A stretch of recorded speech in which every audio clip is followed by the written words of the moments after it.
Buenas tardes, maestra y compañeros. A través de este video les comparto el método MAPAN, que por sus siglas quiere decir Mejor Alternativa para un Acuerdo Negociado. Este método fue desarrollado por William Ury, colaborador de Harvard, y fue planteado en su libro Supera el No, Cómo negociar con personas que adoptan posiciones inflexibles, en el año del 2005. Este método consiste en 6 reglas que son estratégicas para penetrar e influir en nuestra contraparte. Estas reglas son las siguientes. En primer lugar, no reaccione, suba al balcón. Como negociadores, como personas, tenemos ciertas reacciones naturales cuando surge un conflicto, las cuales son el contraataque, ceder terreno y romper relaciones. Por falta de nuestra inteligencia emocional, por que no sabemos controlar nuestras emociones, muchas de las veces nos vemos frustrados cuando negociamos y caemos en el error de reaccionar de una forma violenta, de una forma que perjudica nuestras negociaciones, siendo la tercera, el rompimiento de relaciones, la más perjudicial en una negociación. La segunda es no discutir, póngase del lado del oponente. Esto quiere decir escuchar al oponente, saber cuáles son sus intereses y negociar para que ambas partes alcancemos un acuerdo. La cuarta, no rechazar, replantear. Es decir, tenemos que escuchar, saber en qué podemos negociar, qué podemos no negociar, cuáles son nuestros límites y satisfacer los intereses de nuestra contraparte sin ceder más de lo que nos está permitido. La siguiente es no presionar, tender un puente de oro, es decir, evadir los obstáculos.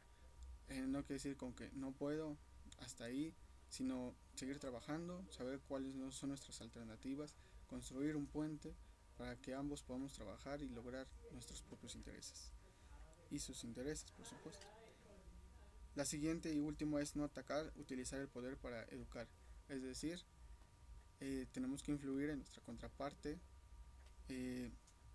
sin estar atacando necesariamente, sino ser útiles y ser estratégicos para educarlos, para que ellos puedan satisfacer nuestros intereses y ellos también se sientan a gusto con nosotros en la negociación y ambas partes podemos alcanzar un acuerdo, un marco en común en el que ambas partes nos vemos beneficiadas.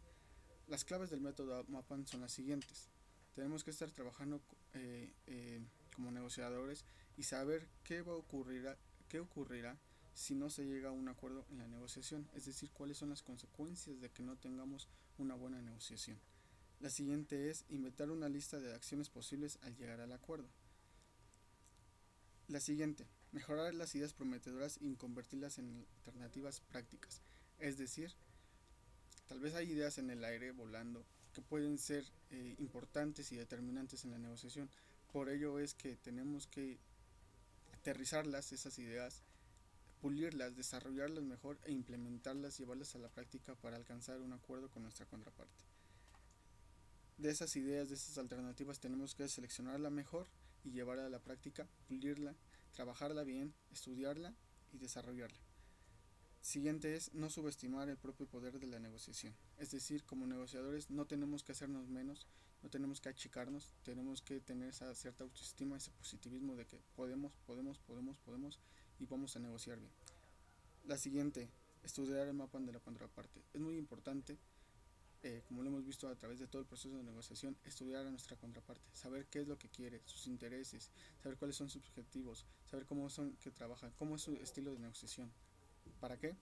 Para atacar sus debilidades, para poder satisfacernos de ellos, para que nosotros podamos lograr ganar más que ellos, porque en cierto modo el ganar en una parte gana más.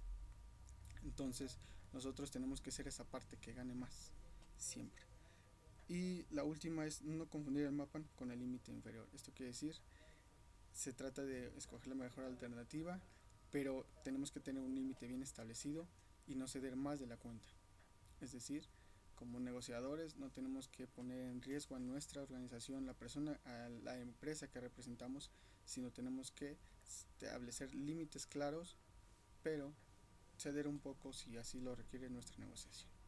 Bueno, por mi parte es todo y les agradezco su atención y quedo de ustedes de antemano. Muchas gracias por su atención.